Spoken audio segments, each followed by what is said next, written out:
Assalamualaikum warahmatullahi wabarakatuh. Selamat pagi, selamat sejahtera untuk kita semua. Sebelumnya, perkenalkan saya, Fira Wulandari sebagai MC acara. Pada kesempatan kali ini, saya mengucapkan selamat datang kepada seluruh narasumber dan peserta yang telah hadir dalam talkshow generasi muda dan inilah saatnya. Pada hari Sabtu, 3 September 2022, yang disiarkan secara online melalui akun YouTube Sahabat YIT. Selanjutnya, izinkan saya untuk menyapa para narasumber kita, yakni Bapak Arif Hidayat SEMM selaku Ketua Harian YIT, Saudara Muhammad Fatul Fahruji selaku Ketua BEM Universitas Muhammadiyah Jakarta, dan Saudara Yoga Haryo Prayogo selaku Ketua BEM Universitas Langgar. Adapun agenda kita pada hari ini adalah pembukaan, sambutan dari Ketua Harian YIT Bapak Arif Hidayat, diskusi dengan narasumber, tanya jawab, dan pembukaan rangkaian program kolaborasi YIT dengan Universitas Muhammadiyah Jakarta dan Universitas Airlangga. Sebelumnya juga saya ingin mengingatkan kepada semua peserta yang hadir untuk follow akun sosial media YIT di @sahabatyit untuk Instagram, Facebook, dan YouTube, dan @sahabatyit_id untuk Twitter. Pastikan teman-teman menyaksikan rangkaian acara ini selesai. Nah, sepanjang acara ini akan dilakukan dengan hadiah saldo uang elektronik nilai 3 juta rupiah. Baik, untuk mempersingkat waktu, kita mulai acara pada hari ini sebagai pembukaan dengan mengucap basmalah. Bismillahirrahmanirrahim. Sebelum memasuki acara inti, mari kita saksikan video singkat dari YIT. Ada banyak pertanyaan yang masuk kepada kami, YAIC atau Yayasan Abipraya Insan Cendekia Indonesia, sejak kami memulai edukasi tentang bahaya konsumsi kental manis oleh anak, terutama pada balita dalam 4 tahun terakhir belakangan ini.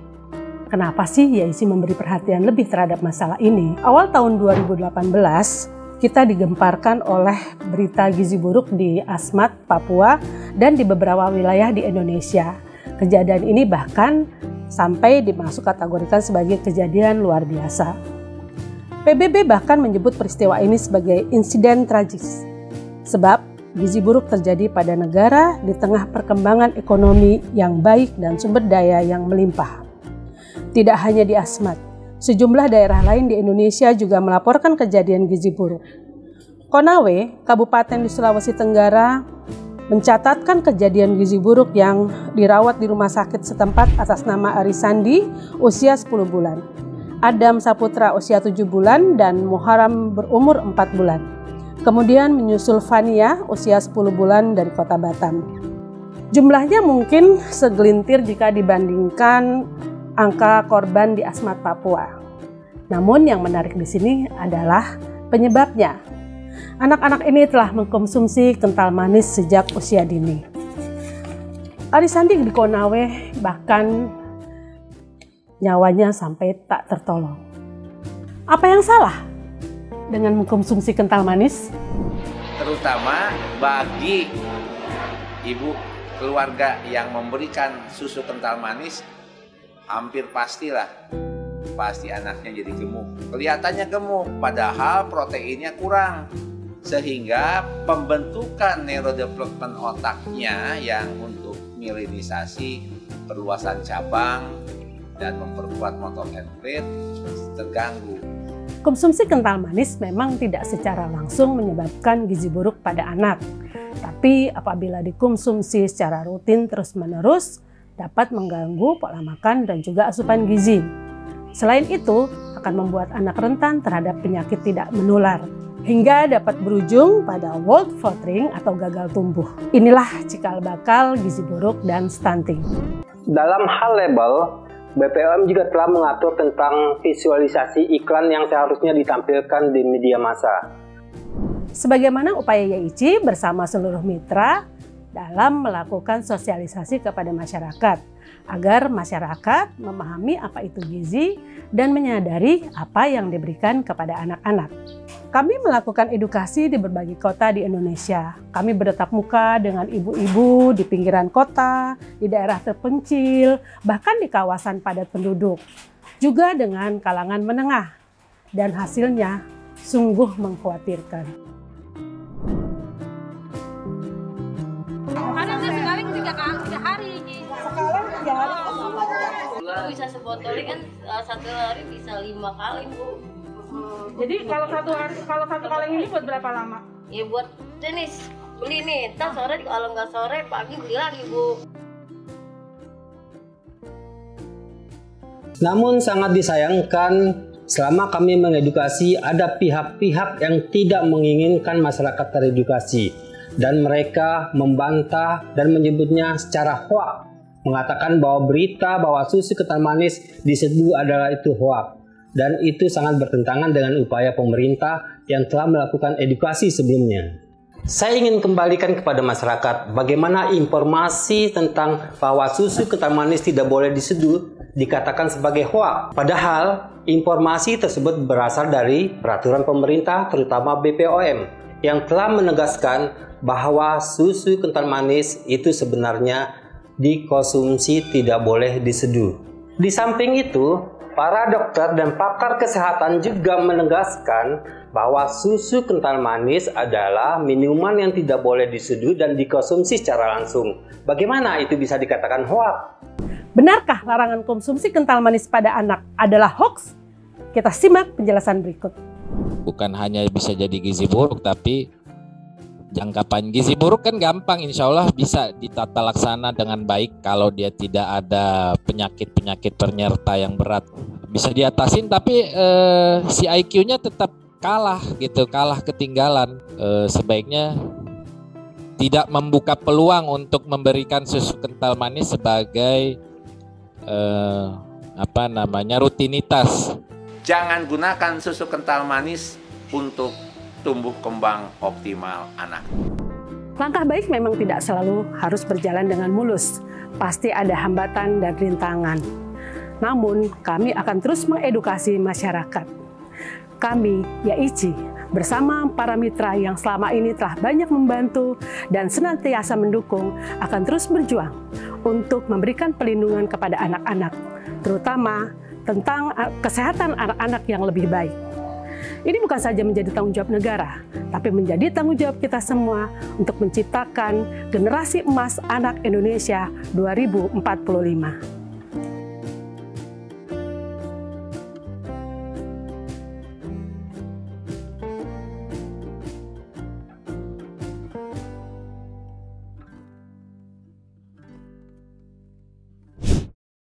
Baik, terima kasih telah menyaksikan.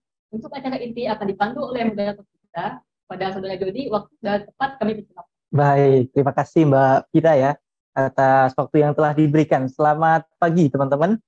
Jadi pada kesempatan kali ini kita akan ngobrol-ngobrol nih dengan 3 narasumber yang luar biasa ya. Ada Ketua BEM dari Universitas Muhammadiyah Jakarta yaitu Mas Muhammad Fatur Fahruzi. Ada juga Ketua BEM dari Universitas Airlangga yaitu Mas Yoga Haryo Prayogo. Dan juga ada Ketua Harian Yayasan Abi Praya Insan Cendekia Indonesia atau YAICI, itu adalah Bapak Arif Hidayat. Selamat pagi. Lalu yang kedua ada Mas Yoga. Selamat pagi Mas Yoga. Ya, selamat pagi Mas. Iya. Dan yang ketiga ini ada Pak Arif Hidayat. Selamat pagi Pak Arif. Selamat pagi adik-adik semua. Iya. Apa kabar Pak Arif? Alhamdulillah, baik. Alhamdulillah. Oke, sudah siap ya kita untuk berdiskusi seperti itu. Kita akan ngobrol-ngobrol seputar literasi gizi. Nah, tapi sebelumnya teman-teman, saya ingin mengadakan kuis. Tadi kan sudah disebutkan oleh Kak Fira ya, bahwasanya dari YAICI itu mengadakan kuis dengan total 3 juta rupiah. Nah, kuisnya itu adalah berupa teman-teman ini yang hadir secara virtual ataupun nanti yang menonton di YouTube dan lain sebagainya, teman-teman bisa mengikuti kuisnya dan akan ada hadiah masing-masing 150.000 kepada 10 orang di awal itu yang berusaha menjawab pertanyaan berikut. Menurut teman-teman sekalian nih, seberapa penting sih kita sebagai generasi milenial dalam meningkatkan literasi dan kesadaran akan gizi? Nah, cara menjawabnya mudah sekali teman-teman. Teman-teman tinggal, kalau teman-temannya aktif di Twitter nih, teman-teman tinggal jawabnya di Twitter dan jangan lupa untuk mention @sahabatyaici_id dan pakai hashtag milenial sadar gizi. Jawabannya teman-teman bebas. Mau kalau itu misalnya panjang, teman-teman bisa pakai tweet. Kalau misalnya teman-teman mau pakai semacam poster atau gambar, boleh juga. Teman-teman mau pakai video, sangat boleh juga. Nah, itu bagi teman-teman yang aktif di Twitter. Kalau teman-teman aktifnya di Instagram gimana? Boleh banget untuk mention @sahabat YC dan pakai hashtag milenial sadar gizi. Nah, di situ nanti teman-teman juga boleh memaparkan jawabannya tentang mengenai soal yang tadi itu dengan format sekreatifnya teman-teman. Dan nanti dengan 10 orang yang dengan format dan juga jawaban yang terbaik, teman-teman akan mendapatkan masing-masing 150.000. Nanti 5 akan dipilih dari Twitter dan 5 lagi akan dipilih dari Instagram, seperti itu. Ya, langsung saja ya teman-teman ya. Oh iya, ngomong-ngomong soal deadline-nya. Deadline-nya sampai kapan? Deadline-nya itu sampai tanggal 5 September tahun 2022, pukul 23.59. Oke, itu ya teman-teman ya. Jadi, ayo, literasinya ditambah, lalu mulai jawab pertanyaan yang tadi. Menurut teman-teman, seberapa penting sih kita sebagai milenial meningkatkan literasi dan kesadaran akan gizi? Itu ya teman-teman ya. Oke, langsung saja nih kita masuk ke sesi yang selanjutnya. Kita akan ngobrol-ngobrol seputar gizi dengan ada 2 sudut pandang nih. Ada dari mahasiswa dan juga akan ada dari Ketua Harian YC. Langsung saja nih, Mas Yuga. Ya, saya ingin tanya nih Mas. Kalau dari pandangan Mas Yuga nih, kan kalau dari pandangan Mas Yuga ya, seberapa menarik sih isu-isu seputar kesehatan, terutama gizi buat kaum mahasiswa, kaum muda khususnya mahasiswa. Seberapa menarik, Mas Yuga?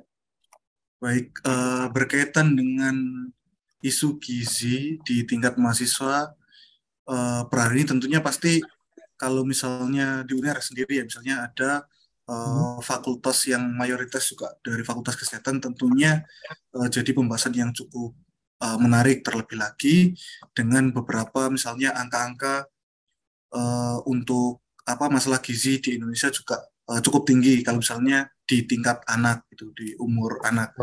Tetapi kalau misalnya di umur mahasiswa, biasanya teman-teman itu terlebih lagi yang perantauan ya, itu kayaknya nggak terlalu memikirkan gitu berkaitan dengan gizinya sendiri gitu, karena anggapannya itu ya sudah makan seadanya atau makan senyamannya gitu.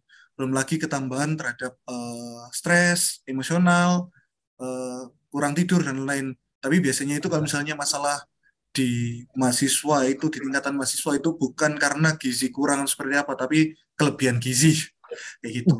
Tetapi kalau misalnya pada kondisi anak gitu, ini menjadi masalah bersama kayak gitu. Makanya akhirnya di BEM Universitas Airlangga sendiri pada tahun periode saya ini itu menghadirkan kementerian baru, itu Kementerian Kesehatan itu, dengan harapan nantinya teman-teman mahasiswa Universitas Airlangga mampu untuk ikut serta di dalam persoalan-persoalan kesehatan masyarakat, karena ada salah satu masalah fokus isunya juga kesehatan masyarakat itu.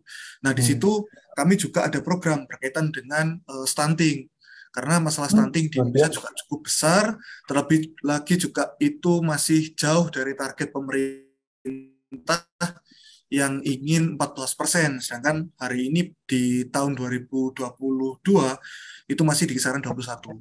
Gitu, makanya dari situ akhirnya kami coba untuk membangun narasi, membangun persepsi di tingkat mahasiswa, sehingga kontribusi berkaitan dengan kesehatan masyarakat ini terkhusus juga berkaitan dengan masalah gizi di tingkat anak di Indonesia, terkhusus di Jawa Timur itu teman-teman bisa untuk ikut andil, seperti itu sih Mas. Oke, kalau misalnya, berarti untuk Kementerian Kesehatan ini baru ada di tahun ini ya? Baru ada di tahun ini. Oke, ini sebuah terobosan yang menarik ya. Kalau dalam skala 1-10 nih Mas Yoga, kira-kira seberapa menarik isu ini buat mahasiswa? Kalau seberapa menariknya hari ini, kalau melihat antusiasnya teman-teman untuk membahas soal-soal ini, mungkin masih di kisaran 7 ya, 7 sampai 8 gitu. Makanya dengan adanya program ini harapannya juga mampu untuk ini, dengan adanya program ini harapannya juga mampu untuk memantik kesadaran teman-teman gitu, untuk terlibat. Ya, meningkatkan ketertarikannya ya. Ya, oke, baik. Ya, kita beralih ke Mas Fatur nih. Mas Fatur, kalau dari UMJ gimana Mas? Seberapa menarik isu kesehatan gizi buat anak muda khususnya mahasiswa? Kalau dari UMJ sendiri nih gimana? Dari pandangan Mas Fatur? Baik, terima kasih Mas Moderator. Sebelumnya perkenalkan, nama saya Muhammad Fatur sebagai Ketua BEM. Ya, kebetulan memang kalau di UMJ sendiri, seberapa menarik isu kesehatan ini memang nggak terlalu begitu menarik gitu. Ada sebagian yang menganggap tidak begitu menarik, ada juga yang memang itu menganggap menarik. Entah, kalau saya sih berasumsi bahwa ya mungkin karena memang di Jakarta gitu, dia lebih tertarik kepada isu-isu yang memang sekiranya itu berkaitan dengan politik, berkaitan dengan ekonomi gitu. Tapi tanpa disadari sebetulnya isu kesehatan ini memang menjadi suatu aktor kemajuan suatu negara gitu. Maka saya masih beranggapan bahwa pendidikan dan kesehatan lah yang menjadi suatu faktor kemajuan suatu negara gitu. Jadi anak muda menurut saya memang harus sadar pentingnya kesehatan, menjaga kesehatan gitu kan. Salah satunya dengan menjaga makanan, konsumsi makanan yang bergizi, karena apa yang kita konsumsi itu kan memang mempengaruhi daya kesehatan kita juga gitu. Tadi kalau yang disampaikan sama siapa namanya Mas Yoga ya, Presma dari Airlangga, apalagi namanya anak-anak mahasiswa di kampus ini kan anak-anak kos gitu, kira-kira kan begitu. Yang memang tadi dikatakan kalau makan seadanya gitu, ya itu benar adanya gitu. Jadi kurang terlalu dipikirkan sebetulnya secara mendalam akibat kekurangan gizinya. Yang penting makan, kita bisa kenyang, kita bisa berlanjut untuk hidup ke depan. Kira-kira begitu sih Mas. Kalau untuk Oke, baik, ada poin yang tapi kebetulan begini, ada poin yang menarik juga yang akan saya sampaikan, dan kebetulan sama juga sama kayak Mas Yoga ini. Di BEM sekarang kebetulan memang ada Kementerian Kesehatan juga baru di periode sekarang gitu. Sekarang. Dan ini merupakan suatu tantangan sebetulnya bagi BEM UMJ untuk kemudian memperlihatkan kepekaan mahasiswa-mahasiswa di Universitas Muhammadiyah Jakarta ini untuk peduli terhadap kesehatan. Baik ya, kesehatan apapun itulah. Kayak kalau yang kita galangkan hari ini, saat ini di periode sekarang itu memang kawasan tanpa rokok itu sih sebetulnya. Karena itu juga sejalan dengan kebijakan perguruan tinggi kita sendiri. Kira-kira begitu. Oke, baik. Terima kasih Mas. Ada poin yang menarik ya tadi, bahwasanya salah satu hal yang mendukung faktor kemajuan suatu bangsa itu adalah pendidikan dan kesehatannya. Iya, itu poin yang menarik sekali. Nah, kalau dalam skala 1 sampai 10 nih, kira-kira dalam pandangannya Mas Fatur nih, di mahasiswa UMJ sendiri ketertarikannya dalam angka berapa nih? Kalau menurut saya di angka 6 sampai 7 lah. 6 sampai 7. Oke. Makanya tadi saya katakan ini merupakan tantangan sebetulnya bagi BEM UMJ gitu untuk memperlihatkan kepedulian mahasiswa UMJ terhadap kesehatan. Oke, baik. Dan menarik ya, ternyata tadi sama-sama memiliki Kementerian Kesehatan di tahun ini, dan ini sama-sama yang pertama gitu. Ini menarik sekali. Nah, saya mau beralih ke Pak Arief nih. Tidak dapat dipungkiri ya Pak Arief ya, bahwasanya topik-topik mengenai gizi terus kesehatan itu lebih banyak identiknya dengan para orang tua atau pasangan yang sudah menikah dan punya anak. Nah, dari pandangan Pak Arief, kalau dalam pemuda tadi kan mahasiswa kita bisa dapat gambaran lah di UMJ kira-kira ketertarikannya masih di angka 6 sampai 7. Kalau di Unair karena memang di sana ada mahasiswa kesehatan, ketertarikannya di angka 7 sampai 8. Nah, kira-kira kenapa? Dan itu pun sepertinya masih terbatas di mahasiswa kesehatan gitu, belum pada mahasiswa pada umumnya. Nah, kira-kira kalau dalam pandangan Pak Arief, kira-kira isu-isu seputar gizi, kenapa itu bukan menjadi isu yang menarik bagi kalangan secara umum gitu? Monggo Pak Arief. Ya, terima kasih. Kalau pertanyaan sekarang pada gaya hidup ya. Gaya hidup sekarang anak-anak muda, terutama mahasiswa, bagi keluarga yang mampu biasanya tuh gaya hidupnya kan banyak lebih nongkrong di kayak kafe-kafe kayak gitu. Terus yang kurang mampu tadi yang kos itu yang biasanya dia makan Senin Kamis istilahnya kayak gitu, cukup dengan Indomie, itu pun sangat kurang sebenarnya untuk gizinya gitu. Sebenarnya ini terkait dengan literasi. Ini semua terkait dengan literasi. Sebenarnya kalau misalnya teman-teman mahasiswa sudah sadar dengan literasi mengenai gizi, kemungkinan besar itu tidak akan dilakukan. Seperti kalau gini, tutorialnya kalau yang sering nongkrong di tempat kafe atau di mana aja lah. Kan kebanyakan sekarang kan minuman yang ada di tempat-tempat tersebut kan minuman yang cenderung manis. Ya, betul. Nah, padahal kalau kita ngacu pada kebutuhan tubuh, khususnya bagi kita, misalnya tingkat dewasa kayak gitu, jadi kalau punya kelebihan gizi itu akan berdampak kepada asupan makanan yang lainnya. Seperti itu. Akhirnya apa? Meskipun sekarang banyak duit, mampu, Tapi karena salah asupannya, makanan yang masuk ke dalam tubuh akhirnya akan membuat pada gizi kita juga tidak berimbang gitu seperti itu. Oke, baik. Berarti di literasi ya sebenarnya masalah utamanya ada di literasi sebenarnya. Literasinya. Oke, baik. Nah, kita tahu ya bahwasanya mahasiswa itu punya peran yang besar gitu di masyarakat, dan secara kita nggak bisa pungkiri secara strata sosial ya, kalau mahasiswa yang ngomong tuh orang-orang akan lebih mudah percaya sebenarnya karena mahasiswa, ada label mahasiswanya di sana. Nah, di era yang teknologinya serba maju, media sosialnya maju, digitalisasi gitu, mahasiswa ini punya pengaruh yang cukup besar. Nah, kira-kira nih, kita berandai-andai ya teman-teman ya, untuk Mas Yoga dan Mas Fatur, terkait dengan andai-andai ini, kalau misalnya mahasiswa itu terlibat dalam meningkatkan literasi gizi masyarakat, kira-kira seberapa pengaruh sih kepada masyarakat? Kalau misalnya mahasiswa nih sudah di semua kampus sudah mulai menggalakkan yang namanya literasi gizi di media sosial dan platform lain, atau misalnya dalam bentuk lain, kira-kira pengaruhnya seperti apa, dan kira-kira bentuk kegiatannya itu seperti apa yang efektif, yang bisa meningkatkan literasi gizi di masyarakat? Nah, saya mau minta pendapatnya dari Mas Yoga dan Mas Fatur. Dari Mas Yoga dulu mungkin. Oke, baik. Pertama, berkaitan dengan kira-kira apa yang bisa dibawakan seperti itu. Nah, ini kalau misalnya kita berkaca pada di Universitas Erlangga sendiri, di BEM UNER sendiri dalam pembuatan program berkaitan dengan hal ini, itu juga perlu untuk akhirnya kita juga menyadari seberapa tinggi literasi media atau literasi digital dari masyarakat itu sendiri, sebagai misalnya objeknya seperti itu. Nah, itu yang perlu untuk akhirnya diukur terlebih dahulu, karena kalau misalnya hanya sebatas pembuatan konten atau seperti apa di media sosial dan lain, saya rasa hal tersebut akhirnya hanya diterima oleh beberapa kalangan saja gitu, tapi tidak semua kalangan. Nah, perlu juga memang adanya untuk akhirnya turun ke masyarakat seperti itu sih, untuk mensosialisasi dan lain.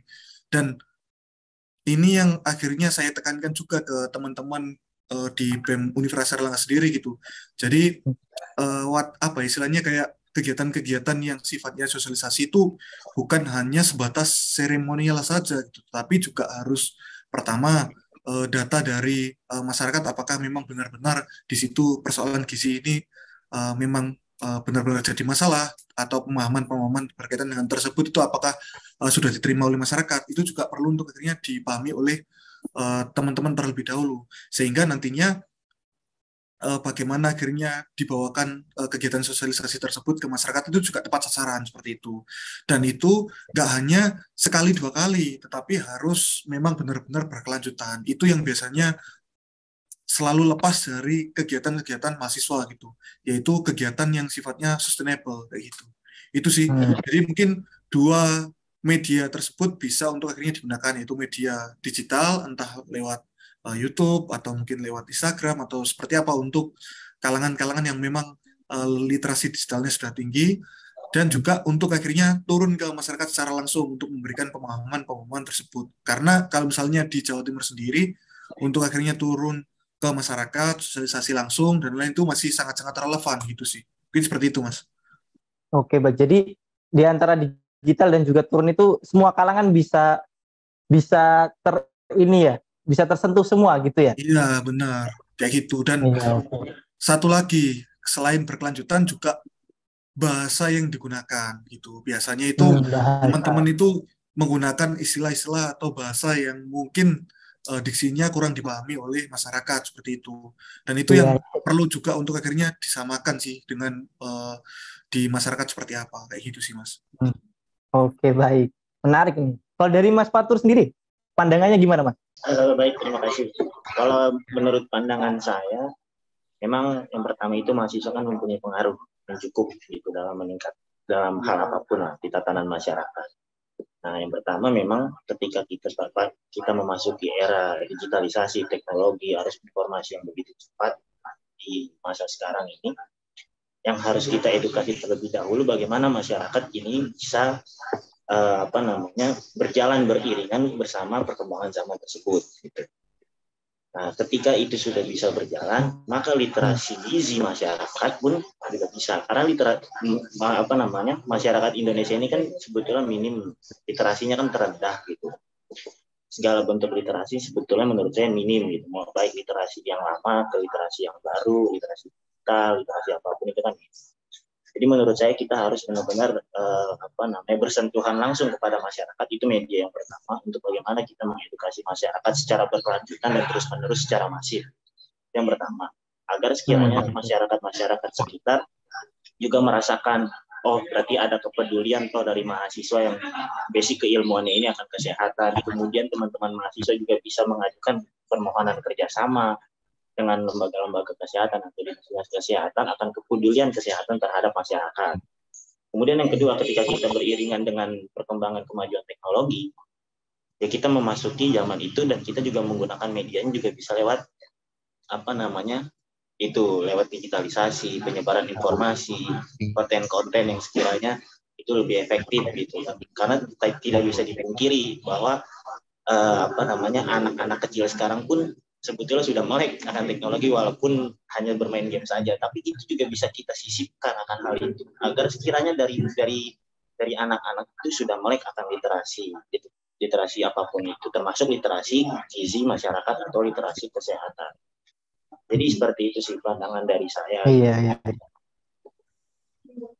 Iya, menarik ya. Berarti sebenarnya kalau misalnya mau digerakkan pengaruhnya akan luas sekali gitu ya. Apalagi nih, saya baru kepikiran nih. Kalau misalnya materi terkait literasi gizi ini bisa masuk dalam kurikulum KKN misalnya, itu kan akan sangat bersentuhan ya teman-teman ya.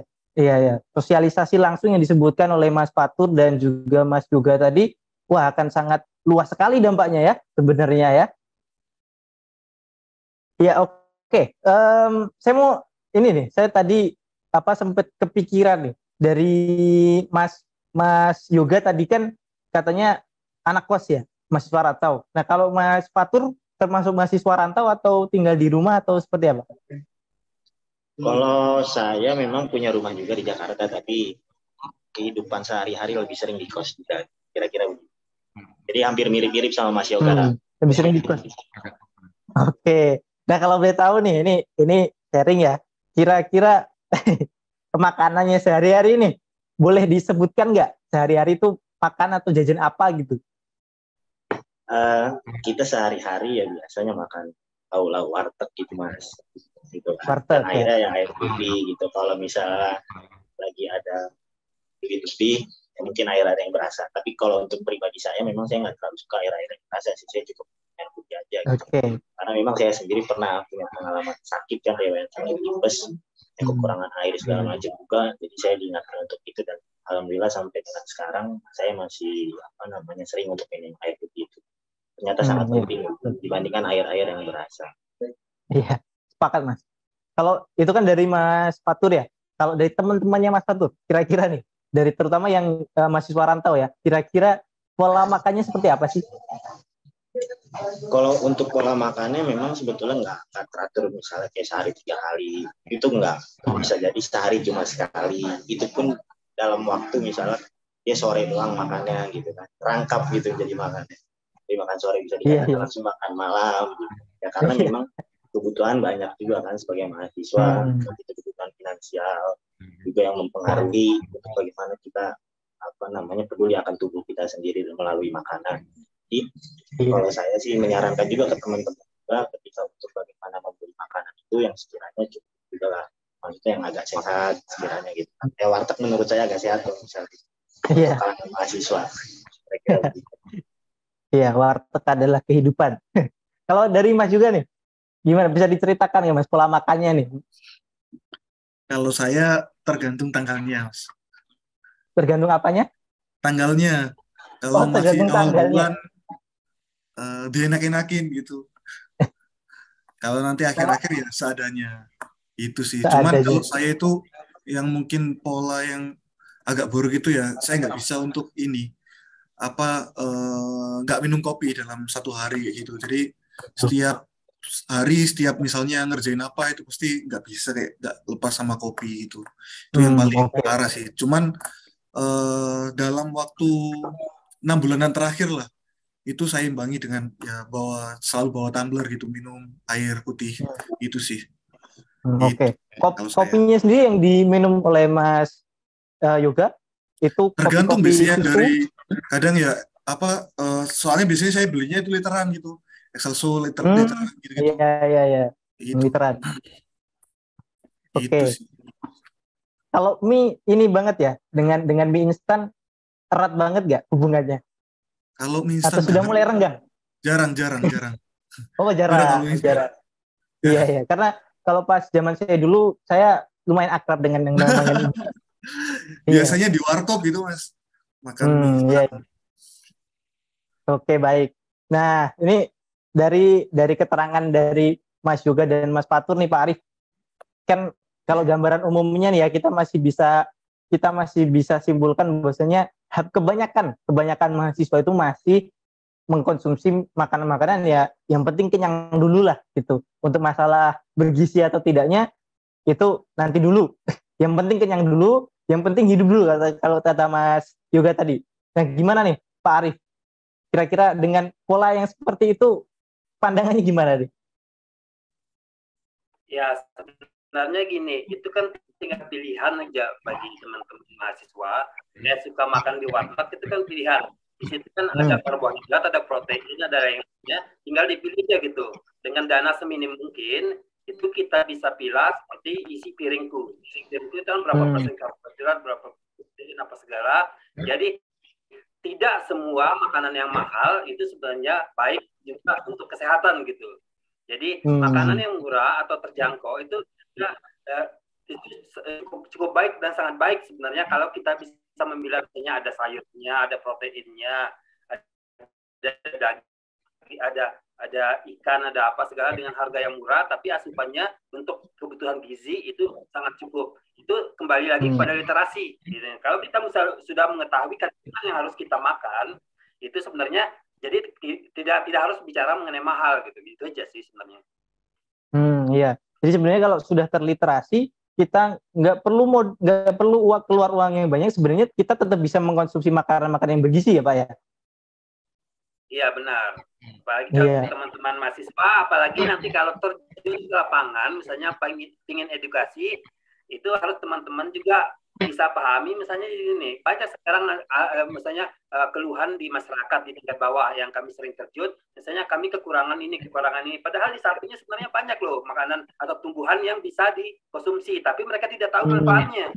Kayak sayur-sayur kayak kelor, terus pekarangannya kosong, harusnya kan bisa ditanami tanaman sayur-sayuran segala gitu, tapi mereka karena literasinya rendah, nggak ngerti, akhirnya mereka anggap itu barang mahal gitu.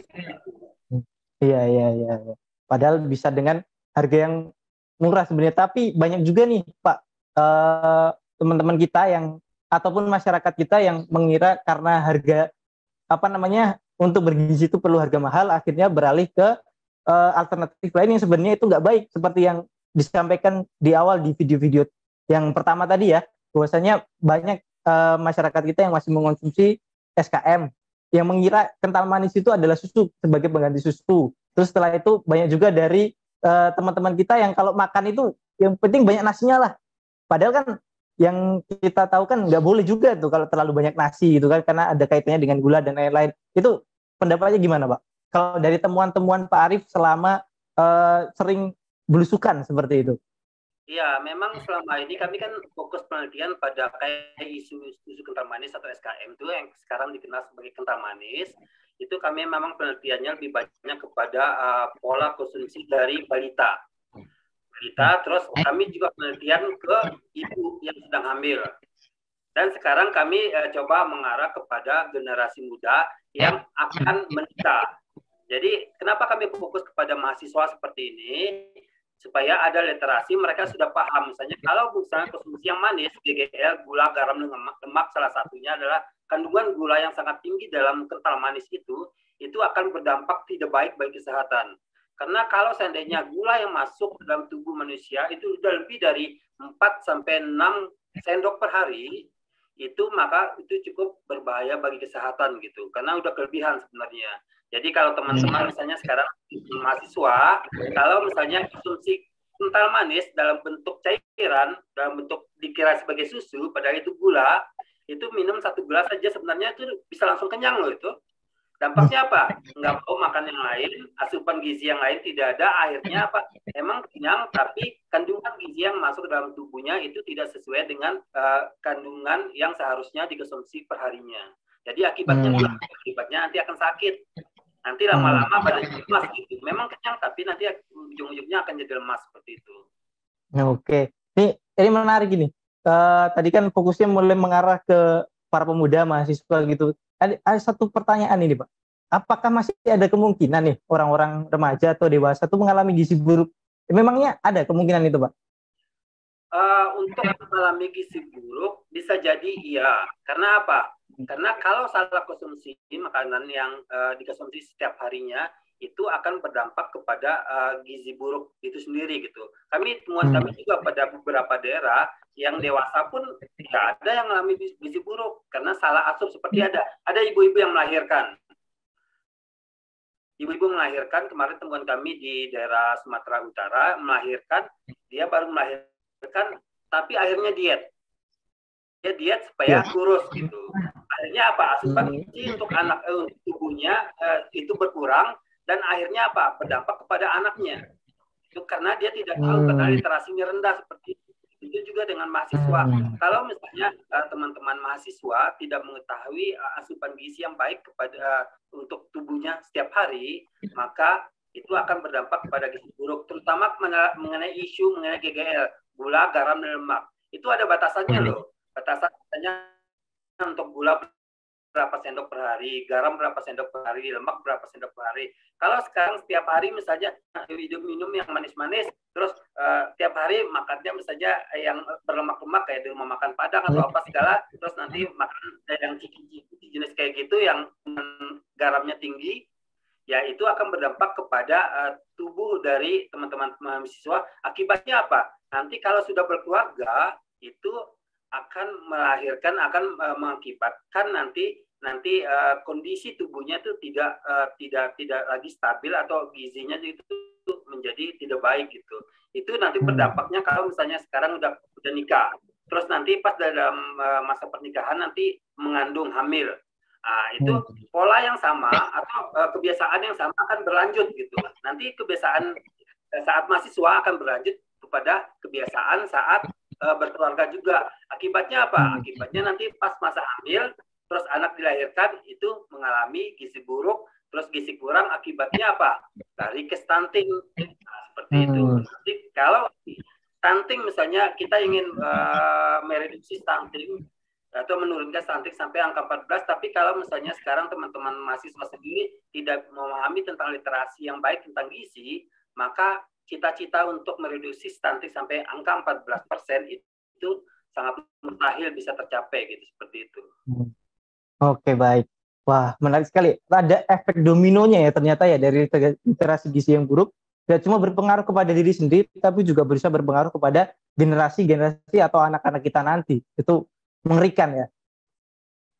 Ya, buat teman-teman mahasiswa, ada Mas juga dan Mas Fatur nih. Tadi kan Pak Arif juga sudah sempat menyinggung soal gizi buruk karena literasi yang rendah, akhirnya kesalahan asupan makanan, terus mengkonsumsi makanan-makanan alternatif yang sebenarnya itu bukan alternatif seperti SKM. Nah, dan akibatnya ada gizi-gizi buruk, setelah itu dan lain-lain. Dan tadi sudah disebutkan juga di awal ya bahwasanya salah satu bentuk akibat dari pola konsumsi yang salah itu bisa berpengaruh kepada kecerdasan. Dan kalau misalnya stunting masih bisa, oke, kita masih bisa mengadakan kita bisa suntik lagi dengan gizi-gizi yang cukup dengan perawatan yang baik, itu masih bisa diatasi. Tapi dengan kecerdasan itu kan susah. Nah, kira-kira nih dari pandangannya Mas Yoga dan Mas Fatur, kira-kira bagaimana menyikapi hal yang tadi tentang SKM dan akibatnya terhadap gizi buruk? Dari Mas Yoga dulu mungkin. Oke, baik.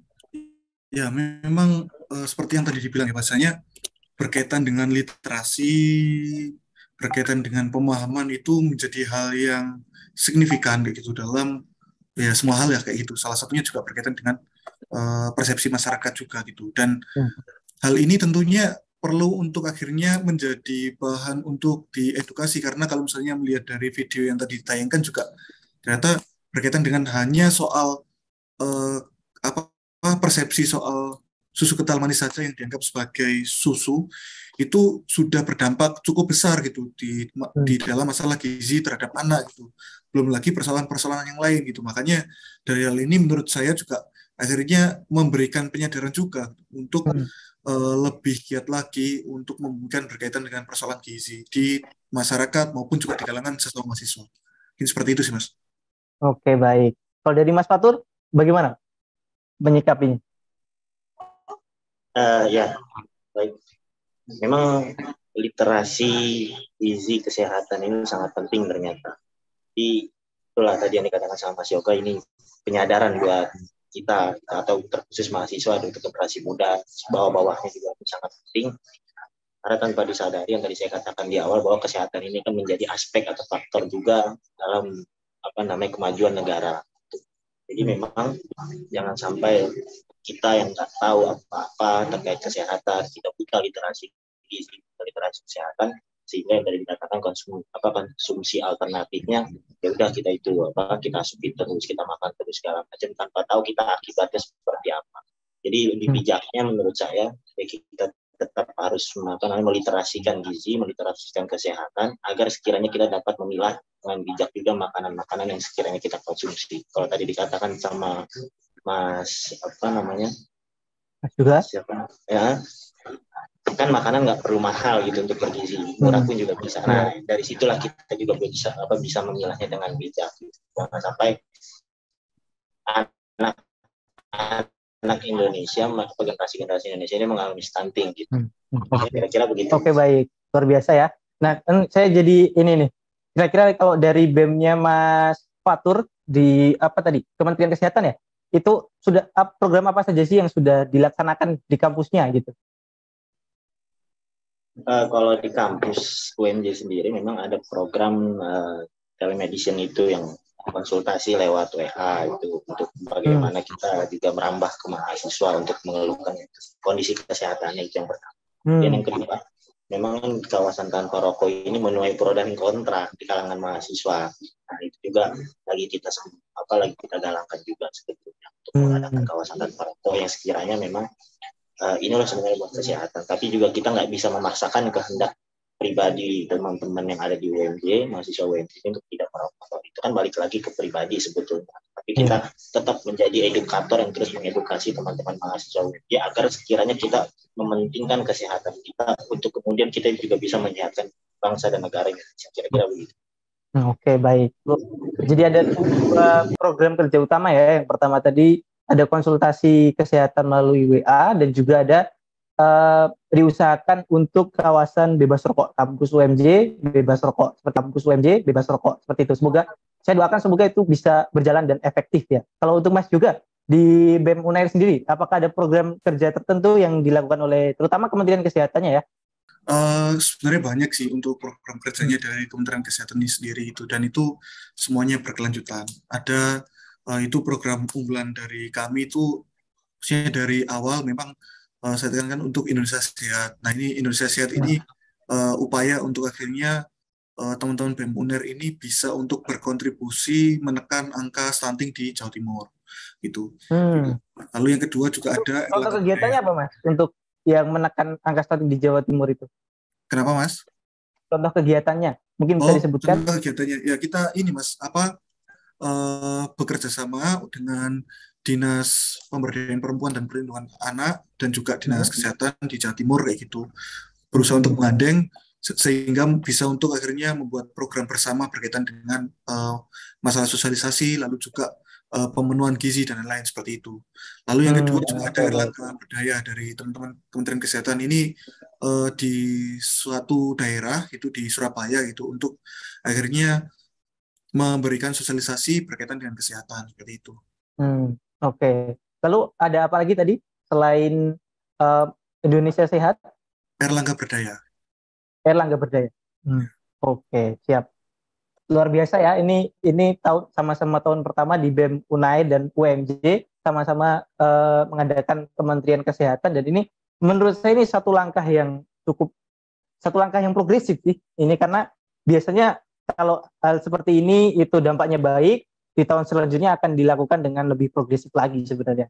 Nah, sebelum kita tadi sudah mengadakan Q&A di Instagram ya, sebelum kita ke sana, saya pengen nih menurut teman-teman UMJ dan juga dari Unair, kira-kira sebaiknya apa yang harus pesannya untuk mahasiswa, masyarakat, ataupun masukan untuk YIC dan pemerintah atas banyak makanan dan minuman yang kita konsumsi dengan cara-cara yang dapat berdampak negatif terhadap kecukupan gizi. Pesannya apa yang bisa disampaikan untuk mahasiswa, masyarakat, ataupun YIC dan pemerintah? Mungkin dari Mas Fatu dulu. Baik. Kalau untuk pesan ini saya akan sampaikan bagi teman-teman atau stakeholder terkait kesehatan ini agar bisa tetap mengedukator masyarakat, tetap mengedukasi masyarakat akan pentingnya kesehatan. Juga pun pemerintah juga harus memberikan kesehatan masyarakat. Apalagi kan kita baru masa transisi juga dari COVID ini yang memang sekiranya melanda dunia kesehatan juga, masyarakat yang pada banyak orang-orang meninggal. Nah, pemerintah juga harus peduli akan hal itu juga, karena memang tanpa disadari depopulasi sekarang ini sangat mengancam kenegaraan kita kebangsaan.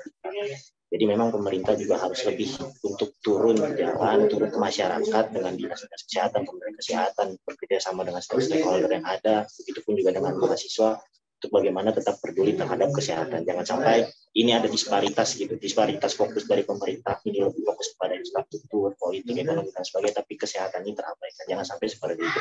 Syukur-syukur kalau bisa semua aspek yang ada di negara ini, dari pendidikan, kesehatan, ekonomi, politik dan semuanya yang ada, ini bisa terrealisasikan dengan baik gitu. Dengan bekerja samanya secara komprehensif stakeholder terkait untuk bisa memajukan negara Indonesia. Kira-kira begitu. Oke, luar biasa.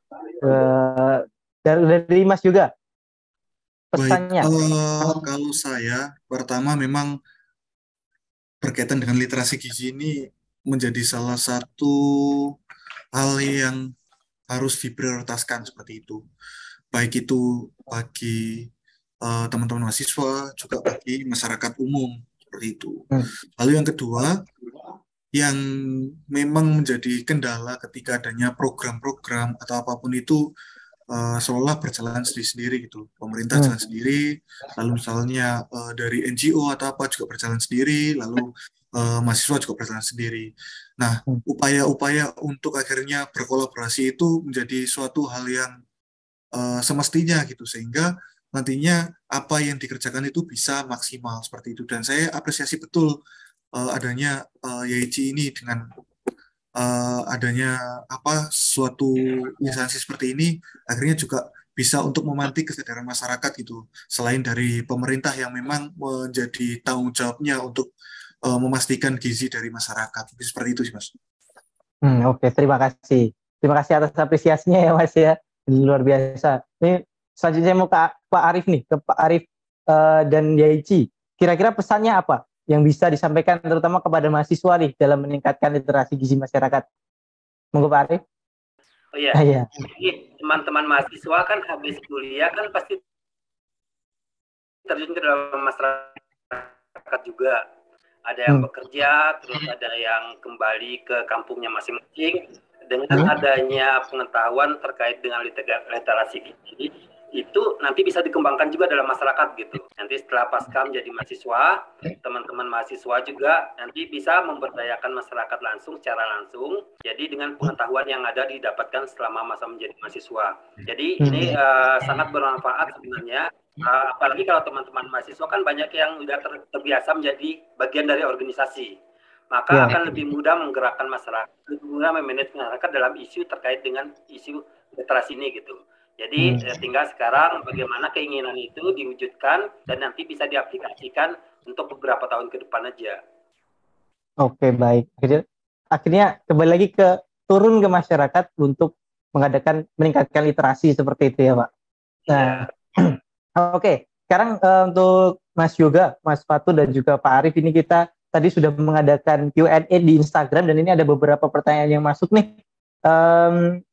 Saya mau mulai dari pertanyaan untuk Pak Arif. Bagaimana mengurangi ketergantungan terhadap minuman manis kekinian? Ini kan karena sekarang minumannya anak-anak muda itu kebanyakan ya cenderung ke manis gitu loh, Pak. Kira-kira gimana mengurangi ketergantungannya, Pak? Ya benar. Sekarang faktanya yang ada tuh hampir semua minuman yang dijual baik itu di pinggir jalan ataupun di kafe itu sebenarnya kadar gulanya cukup tinggi.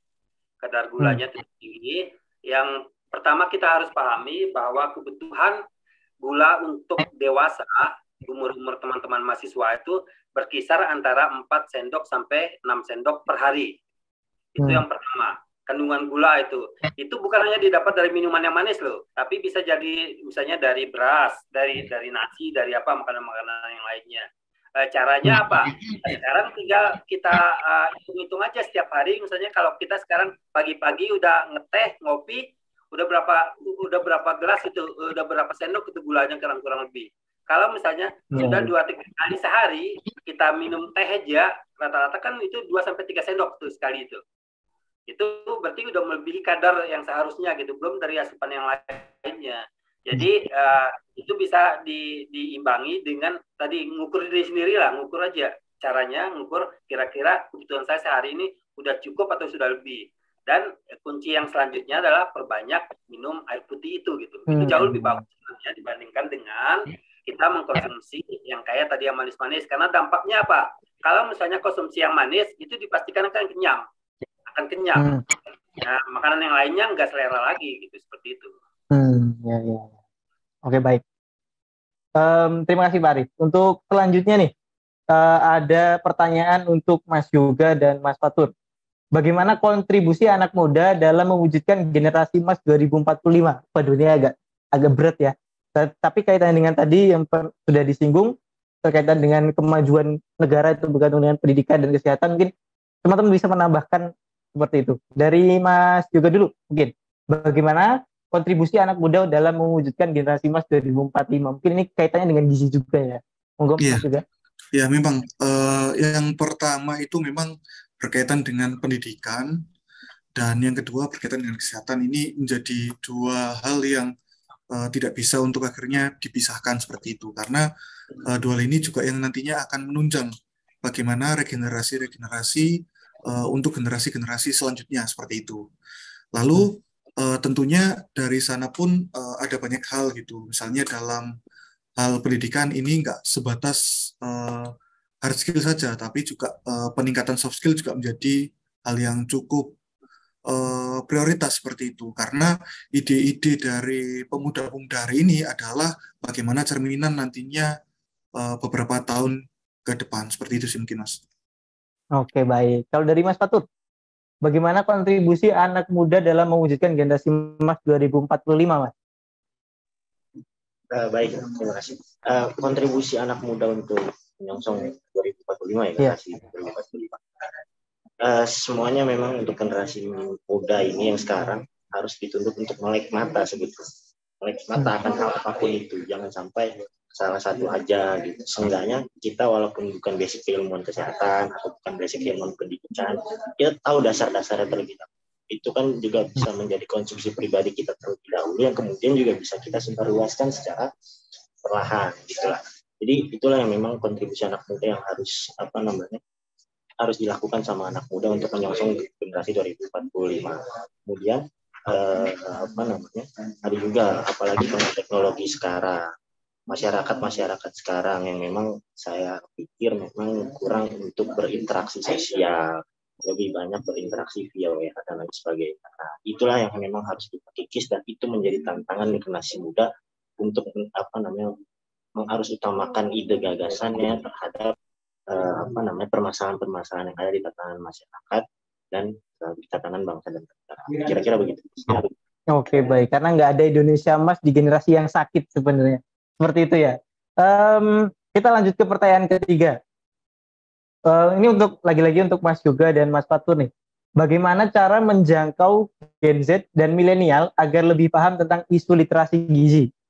Sebenarnya tadi kayaknya sudah disinggung tipis-tipis ya. Tapi ini ada pertanyaan yang lebih langsung seperti itu. Mungkin dari Mas Fatur, bagaimana cara menjangkau Gen Z dan milenial agar lebih paham tentang isu literasi gizi? Monggo bisa dijawab.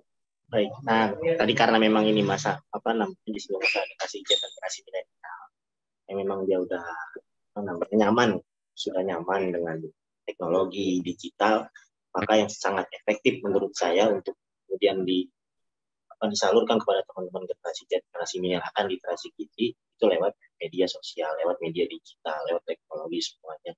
Agar sekiranya algoritma itu bukan hanya algoritma belanja, game dan lain sebagainya, tapi algoritma kesehatan juga bisa menyisipi pikiran-pikiran anak-anak generasi milenial dan generasi Z, kira-kira begitu.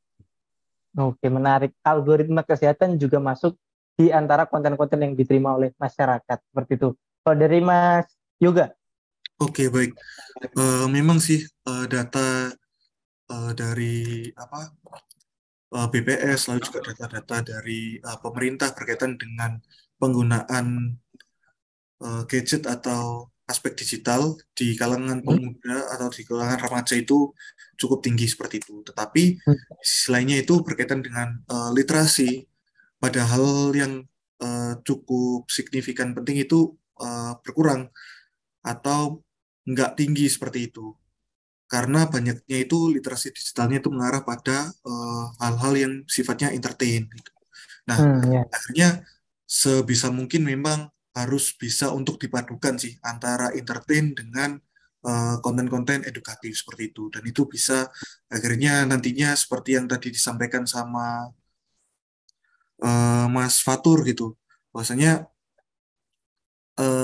bisa menjadi suatu algoritma atau bisa menjadi pembahasan yang populis di tengah remaja gitu berkaitan dengan kesadaran-kesadaran kesehatan, termasuk juga kesadaran soal gizi. Oke, baik. Luar biasa. Mungkin itu ya beberapa pertanyaan yang ada di Instagram dan semoga ini bisa menjawab pertanyaan dari teman-teman yang ada di sosial media. Dan karena waktu juga sudah menunjukkan sudah cukup lama kita ngobrol ya. Jadi saya pengen langsung nih ke closing statement. Mungkin dari Mas Fatur, Mas Yoga, dan Pak Arif nanti bisa memberikan pesan atau ajakan ataupun kampanye mengenai kesehatan atau gizi. Nanti monggo silakan, saya akan berikan waktu bagi masing-masing. Yang pertama mungkin dari ini dulu, dari Mas Yoga dulu sekalian. Mas Yoga, monggo. Oke. Berkaitan dengan literasi gizi adalah hal yang cukup penting gitu. Terlebih lagi pentingnya itu juga berpengaruh pada aspek regenerasi nantinya untuk menuju Indonesia Emas. Nah, dari hal ini tentunya nggak hanya mahasiswa, tidak hanya pemerintah, tidak hanya mahasiswa, tapi juga semuanya juga harus terlibat penuh dalam penyebaran berkaitan dengan literasi dan kesadaran gizi seperti itu.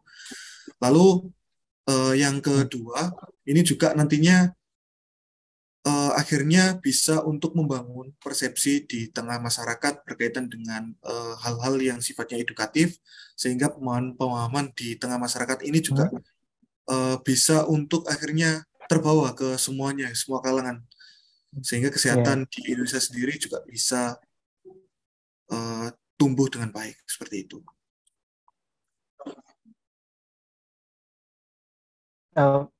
Mohon maaf Mas, agak ini tadi terputus-putus. Kesehatan di Indonesia bisa tumbuh dengan baik. Dengan baik. Oke, baik. Cukup Mas juga? Cukup dari saya.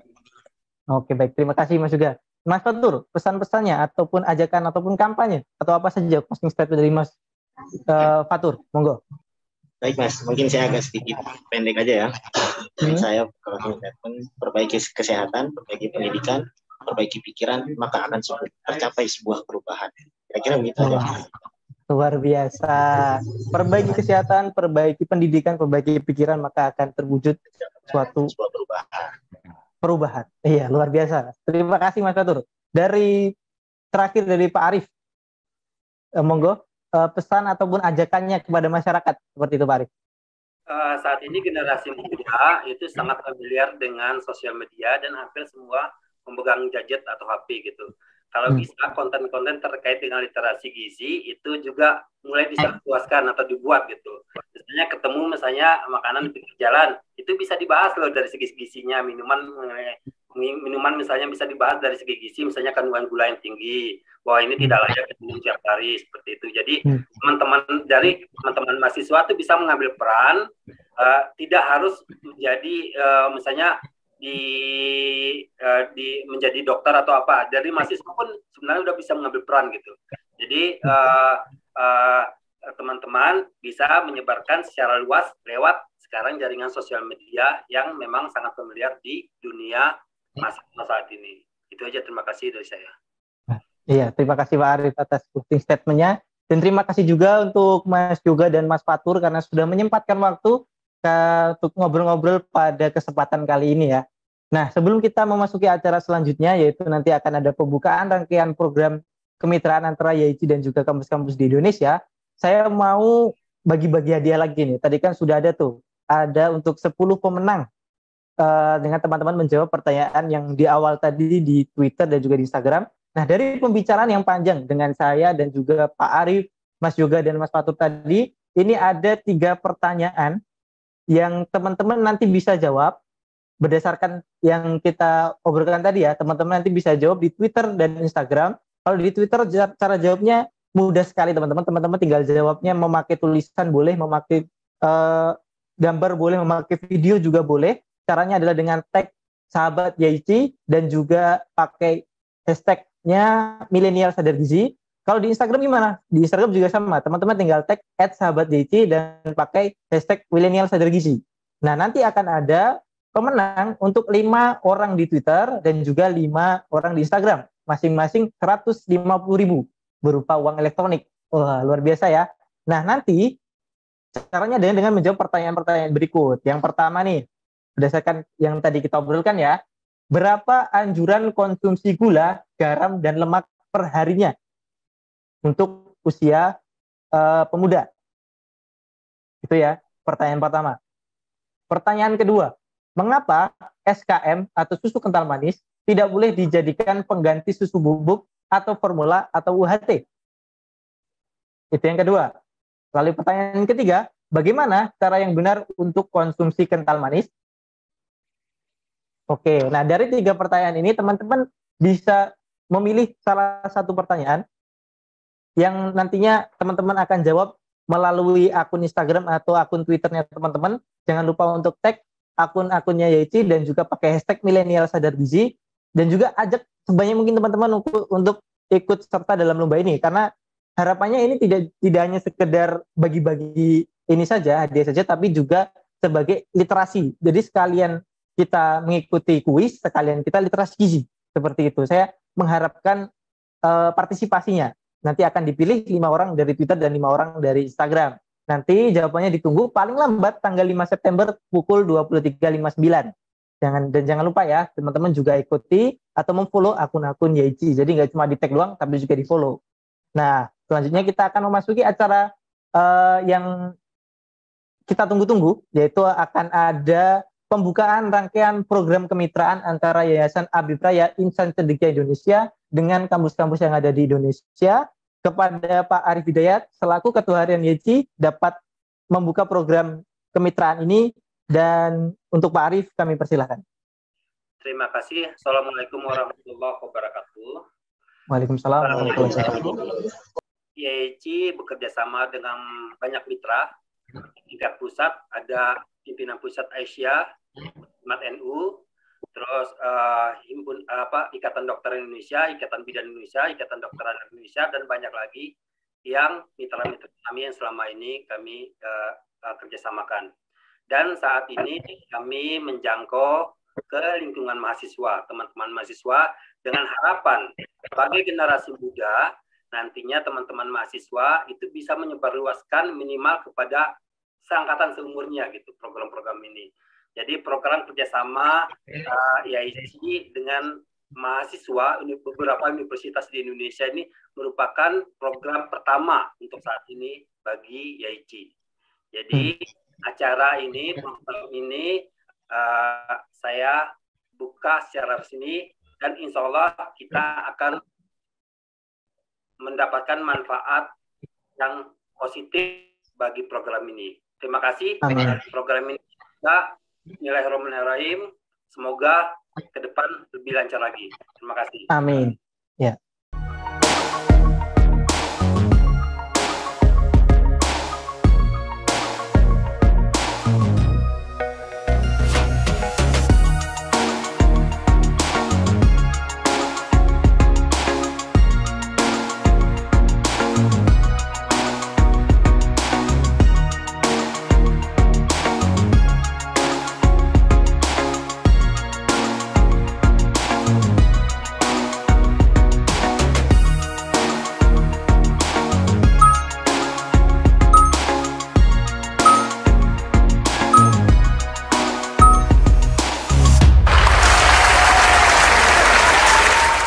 Oke, alhamdulillah ya. Acara bentuk kemitraan antara Yayasan Abipraya Insan Cendekia Indonesia dengan kampus-kampus yang ada di Indonesia sudah dibuka. Dan sebenarnya apa inti dari pembukaan ini? Nanti teman-teman kita akan mengadakan semacam seminar, dan itu kita akan mengunjungi kampus-kampus terutama UMJ dan juga UNAIR ya. Nanti untuk UMJ kita akan adakan sebenarnya pada tanggal 5 September, untuk UNAIR-nya pada tanggal 14 September. Dan yang membuat acara ini semakin menarik adalah akan ada lomba dengan total hadiah Rp13.500.000. Luar biasa ya. Nah, untuk lombanya sendiri apa? Lombanya sendiri adalah storytelling, teman-teman. Teman-teman bisa storytelling dengan tema Generasi Muda Sadar Gizi, Pick Up Muda, Sehat, dan Berdaya. Nanti lombanya akan diadakan pada tanggal 4 September sampai tanggal 3 Oktober dan akan diumumkan pada tanggal 7 Oktober. Nah, seperti itu. Dan untuk info lengkapnya teman-teman bisa lihat di akun Instagram YC ya, ataupun akun YC yang lain. Dan jangan lupa saya sekali lagi mengajak teman-teman untuk memfollow akun-akun YC supaya nggak ketinggalan nih kegiatan-kegiatan yang dilakukan oleh Yayasan Abipraya Insan Cendekia Indonesia. Mungkin itu ya serangkaian acara kick-off pembukaan kemitraan antara Yayasan Abipraya Insan Cendekia Indonesia dengan kampus-kampus UMJ dan juga UNAIR. Mungkin kita akan tutup dengan mengadakan foto bersama dulu nih. Dan untuk teman-teman yang sudah berpartisipasi hadir dalam acara pada hari ini, saya minta untuk on kamera. Dan karena YC itu sebenarnya nggak ada ininya ya, nggak ada pose khususnya, tapi tadi saya bikin sendiri ya teman-teman ya. Saya bikin sendiri karena YC jadinya Y gini. Y gini ya, anggap saja ini Y. Gitu ya teman-teman ya. Jadi kita bareng-bareng berpose seperti ini. Dan untuk Mbak adminnya sudah siap apa belum nih? Oke, sudah siap ya. Dalam hitungan ketiga teman-teman ya. Tunjukkan senyum yang paling manis dari teman-teman. Karena ini nggak berpengaruh juga bagi kesehatan. Siap? 1, 2, 3. Oke. Sudah Mbak? Sekali lagi ya teman-teman. Gaya bebas nih, gaya bebas sekarang. Siap? Sudah siap belum nih Mbak adminnya nih? Oke, sudah siap ya.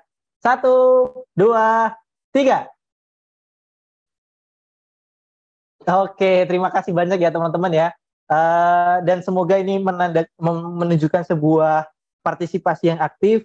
Dan buat teman-teman terutama BEM UMJ dan juga BEM UNAIR, tunggu kami ya teman-teman ya. Insya Allah kita akan segera bertemu secara langsung di kehidupan nyata pada acara kolaborasi atau kemitraan antara YC dengan kampus-kampus terutama UMJ dan juga UNAIR. Seperti itu. Mungkin itulah serangkaian acara kick-off pembukaan roadshow kemitraan YC dengan kampus-kampus. Dan saya Judi Rahmanto selaku moderator mengucapkan terima kasih banyak sekali lagi kepada pembicara dan juga teman-teman yang sudah hadir pada kesempatan kali ini, dan juga memohon maaf apabila dalam saya berbicara tadi ada banyak kesalahan seperti itu. Mungkin itu saja dan saya cukup. Wassalamualaikum warahmatullahi wabarakatuh. Waalaikumsalam warahmatullahi wabarakatuh. Waalaikumsalam warahmatullahi wabarakatuh.